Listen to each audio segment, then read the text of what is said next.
SSC মামলায় 2016 সালের পুরো প্যানেল বাতিল করল কলকাতা হাইকোর্ট। 25,753 জন নিয়োগ বাতিল, 4 সপ্তাহের মধ্যে মাইনে ফেরত দিতে হবে তাদের।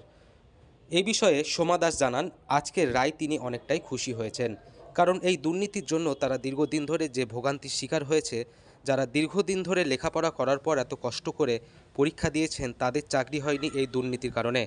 আর এই দুর্নীতি করা চাকরিগুলি বাতিল হওয়াতে অনেকটাই খুশি হয়েছেন তিনি। এই বিষয়ে তিনি আরও কি বললেন শুনে নিন জনগণ নিউজের পর্দায়।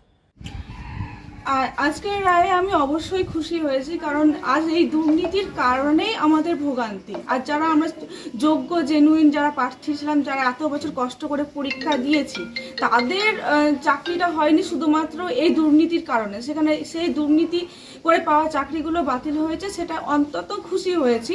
কিন্তু তার সঙ্গে ওই এখনো দুর্নীতির পর্যায়ে আর একটা পার্ট বাকি আছে, সেটা যোগ্যদের চাকরি, সেটা অবশ্যই হয়, সেটাই আশা করি।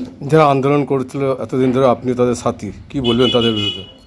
তাদের একটাই বলবো যে তাদের যেন জোরালেও দাবি থাকে যে তাদের যোগ্য চাকরিটা, আমিও তাদের সঙ্গে একসঙ্গে আছি, যে আমাদের যেমন সমস্ত চাকরি যেন তারা যেন যোগ্য জেনুইন যারা প্রার্থী আছে তারা যেন নিজেদের অধিকারটা ফিরে পায়। কারণ এই অধিকার ফিরে পাওয়ার এটা একটা প্রথম ধাপ ছিল, এখন শেষ এবং দ্বিতীয় ধাপ হবে তাদের নিজের অধিকার ফিরে, তার যেন নিজেদের স্কুলে গিয়ে তার সসম্মানে স্কুলে ফিরে যায়। কতটা খুশি আজকের রায়ে?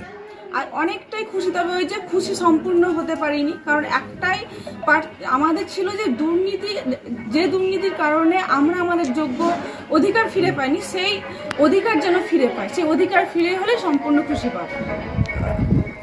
আপনার চাকরিটা বহাল থাকছে, সেদিক দিয়ে কতটা করবে? আপনার চাকরিটা বহাল রইল, কি বলবেন?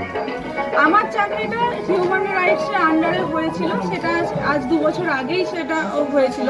সেটা বিচারপতি সেটার দিকে আমাকে বাদ দিয়েছে, সেটা ওনার সম্পূর্ণ ব্যক্তিগত বিচার বিবেচনা করে দেখেছেন। কিন্তু এটাতে আমি খুশি যে সম্পূর্ণ তা নয়, কারণ আমি একটা কারণে বলবো যে আমি কখনোই চাইনি যে আমার চাকরিটা এভাবে হোক।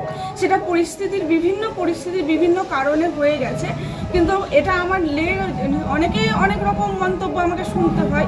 সেক্ষেত্রে যদি সবার চাকরিটা হয়ে যায়, সেটা কিছুটা আমি শান্তি পাবো না। এইভাবে চাকরি হওয়ার পরও আমার সঙ্গে যারা সহযাত্রী ছিল তারা চাকরি পেয়েছে।